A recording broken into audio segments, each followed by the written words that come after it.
उधर बीजेपी निकाय चुनाव की तैयारियों में पूरी तरह से जुट गई है और हर वर्ग को साथ लाने की कवायद भी हो रही है। पहले दिल्ली में संगठन में बदलाव को लेकर मंथन हुआ, तो अब 27 मार्च को ओबीसी बाहुल्य सीटों पर विशेष चुनावी अभियान चलाने की बात हो रही है, जिसे यूपी बीजेपी के बड़े ओबीसी चेहरे केशव प्रसाद मौर्य, केंद्रीय मंत्री बीएल वर्मा और नरेंद्र कश्यप लीड करेंगे। इस सम्मेलन का मकसद उन सीटों पर भी पकड़ बनानी है जिससे 2024 के रण में सभी एससी सीटों पर जीत हासिल की जा सके।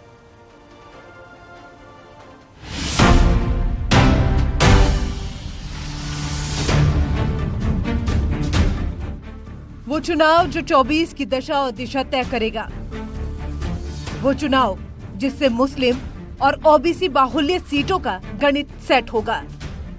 अब उसी चुनाव की तैयारी में बीजेपी ने पूरी ताकत झोंक दी है। बीजेपी ओबीसी मतदाताओं को पाले में लाने के लिए अब उस रणनीति पर काम कर रही है जिससे निकाय के रास्ते 24 में हर सीटों पर कमाल का लक्ष्य पूरा हो सके, और इसके लिए मंत्रियों को जिम्मेदारी दी गई है।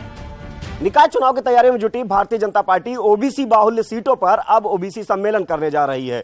27 मार्च से पूरे उत्तर प्रदेश में ओबीसी सम्मेलन होंगे और इसकी जिम्मेदारी भारतीय जनता पार्टी में बड़े ओबीसी चेहरे केशव प्रसाद मौर्य, बीएल वर्मा, वहीं तमाम अन्य राष्ट्रीय स्तर के नेता भी इसमें शामिल होंगे और ओबीसी जो नेता होंगे वो इन सम्मेलनों में प्रतिभाग करेंगे। यही नहीं, इन सम्मेलनों को भारतीय जनता पार्टी के शीर्ष नेतृत्व ने बड़े स्तर पर कराने की तैयारी की है। इसके लिए राष्ट्रीय स्तर के नेता रहेंगे ही, दूसरे प्रदेशों के भी ओबीसी नेता इन सम्मेलनों में पहुंचेंगे। भारतीय जनता पार्टी की कोशिश रहेगी कि ओबीसी सम्मेलनों के माध्यम से ओबीसी बिरादरी को लामबंद कर भारतीय जनता पार्टी के पक्ष में बेहतर माहौल बना जा सके।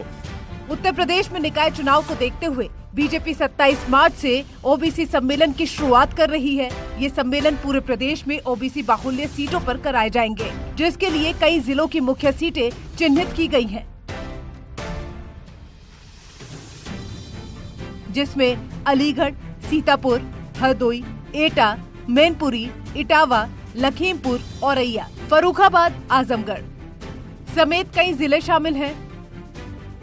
बीजेपी की कोशिश है कि इन तमाम सीटों पर विशेष चुनावी अभियान चलाया जाएगा, जिससे बेहतर माहौल बीजेपी के पक्ष में बनाया जा सके। कि नगरीय निकाय के चुनाव आने वाले संभवतः अप्रैल मई में संपन्न होंगे। भारतीय जनता पार्टी की 6 साल की सरकार और सरकार की उपलब्धियां प्रदेश की जनता के मनों तक पहुंची हैं, उनके घरों तक पहुंची हैं।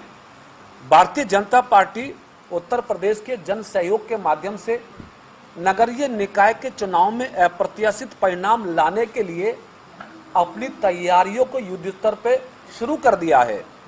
अब चूंकि निकाय चुनाव नजदीक है, तो भारतीय जनता पार्टी के नेतृत्व ने एक कार्य योजना बनाकर उस पर अमल करना शुरू कर दिया है। यारों एक छोटे से ब्रेक के लिए खबरों का